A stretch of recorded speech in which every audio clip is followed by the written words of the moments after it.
لا لا بسم اللہ الرحمن الرحیم۔ یا ایہا الذین آمنوا اتقوا اللہ وکونوا مع الصادقین۔ اے ایمان والو، اللہ سے ڈرو اور سچوں کے ساتھ ہو جاؤ۔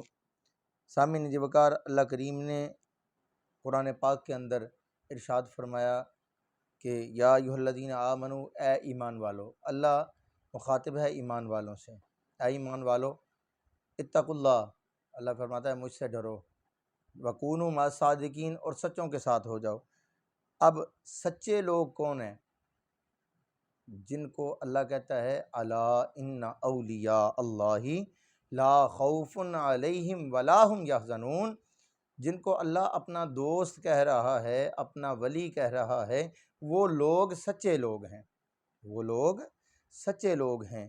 تو ان لوگوں سے اللہ اپنا تعلق وابستہ کرنے کا کہہ رہا ہے، جو سچے لوگ ہیں ان کے ساتھ ہو جاؤ، ان کے ساتھ ہو جاؤ، اور مجھ سے ڈرو بھی، اور مجھ سے ڈرو بھی، اور سچوں کے ساتھ ہو جاؤ۔ تو جب تم سچوں کے ساتھ ہو جاؤ گے، اللہ سے ڈرو گے، تو پھر اللہ کیا انعامات دیتا ہے۔ اللہ قرآن پاک کے 30ویں پارے کے اندر فرماتا ہے، اللہ فرماتا ہے کہ یا ایتھا النفس المطمئنہ ارجعی الی ربک راضیۃ مرضیہ فادخلی فی عبادی وادخلی جنتی، کہ پھر اے اطمینان والے نفس، اللہ فرماتا ہے میں تجھ سے راضی ہو گیا، اللہ کہتا ہے تو بھی مجھ سے راضی ہو جا، پھر کیا ہے، فادخلی فی عبادی وادخلی جنتی، پھر میں تجھے اپنے بندوں میں داخل کر لوں گا اور پھر تمہیں جنت میں لے جائے گی۔ اب اللہ جنت دے رہا ہے، بندے نے کیا کیا ہے؟ بندے نے اپنے رب کو راضی کیا، جنت کی لالچ کے اندر نہیں کیا۔ اسی اسنا میں ایک بات آپ احباب کے گوش گزار کرتا چلوں کہ حضرت اماں رابعہ بصری رحمۃ اللہ تعالیٰ علیہ فرماتی ہیں، کہتی ہیں کہ کبھی بھی مالک کی عبادت جو ہے وہ جنت کی لالچ میں اور دوزخ کے ڈر سے نہیں کرنی چاہیے۔ مالک کی عبادت، اپنے رب کی عبادت جنت کی لالچ اور دوزخ کے ڈر سے نہیں کرنی چاہیے، بلکہ اپنے مالک کی خوشنودی حاصل کرنے کے لیے اپنے مالک کی عبادت کرو۔ تو سامعین جی وقار، مولانا روم رحمۃ اللہ تعالیٰ علیہ نے کیا خوب لکھا ہے، کہتے ہیں کہ ہر کے خواہد ہم نشینی با خدا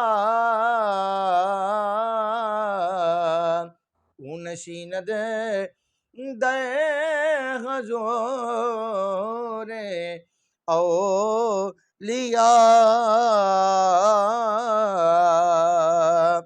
اور ضیاء القلوب کے اندر حاجی امداد اللہ مہاجر مکی آپ فرماتے ہیں کہ جو شخص رب تعالیٰ کا ہم نشیں ہونا چاہتا ہے نا، اس کو صوفیہ اکرام کی محفل میں بیٹھنا چاہیے، اسے صوفیہ اکرام کی محفل میں بیٹھنا چاہیے۔ یہ ضیاء القلوب کے اندر حاجی امداد اللہ مکی فرماتے ہیں۔ اور امداد المشتاق کے اندر مولوی اشرف علی تھانوی صفحہ نمبر 54 پہ آپ فرماتے ہیں، کہتے ہیں کہ گویا جو کوئی اللہ کے پاس بیٹھنے کا ارادہ رکھتا ہے، جو کوئی اللہ کے پاس بیٹھنے کا ارادہ رکھتا ہے، وہ صوفیوں کے پاس بیٹھا کرے، وہ صوفیوں کے پاس بیٹھا کرے۔ اور آپ مشکوٰۃ شریف کی حدیث پاک عرض کر کے اجازت چاہوں گا۔ رسول اللہ صلی اللہ تعالیٰ علیہ وآلہ وسلم نے فرماتے ہیں کہ بہترین ہم نشین کی مثال کستوری کی سی ہے، جس سے خوشبو بھی آتی ہے اور فائدے بھی بے شمار ہیں، اور برے ہم نشین کی مثال اس دھونی والے کی طرح ہے جس سے تیرے کپڑے بھی جلیں گے اور بدبو بھی حاصل ہوگی۔ یعنی اگر گھر کے اندر خوشبو کو جلایا جائے تو اس سے خوشبو آئے گی، گھر کے اندر آپ کا دل لگے گا، لیکن اگر وہیں پہ ہی آپ کو اجوائن اور گگل کی دھونی دے دی جائے، ٹھیک ہے، تو وہ پھر بندے کا گھر کے اندر رہنے کو، بیٹھنے کو دل نہیں کرتا، اتنی اسمیل ہو جاتی ہے۔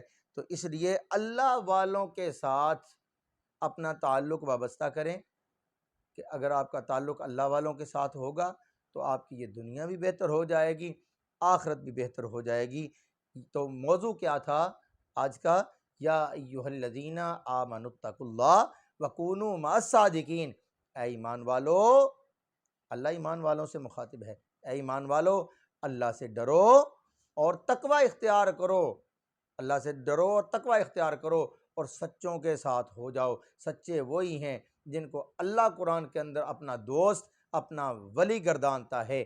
اس کے علاوہ جو بندہ نماز کا منکر ہو، نماز کا تارک ہو، نماز سے روکتا ہو، وہ کبھی ولی ہو سکتا نہیں۔ جو جھوٹ بولے، جو کسی کے اوپر بہتان لگائے، وہ ولی ہو سکتا نہیں۔ جو کسی کا حق کھائے، جو کسی کے ساتھ دھوکہ کرے، وہ ولی ہو سکتا نہیں۔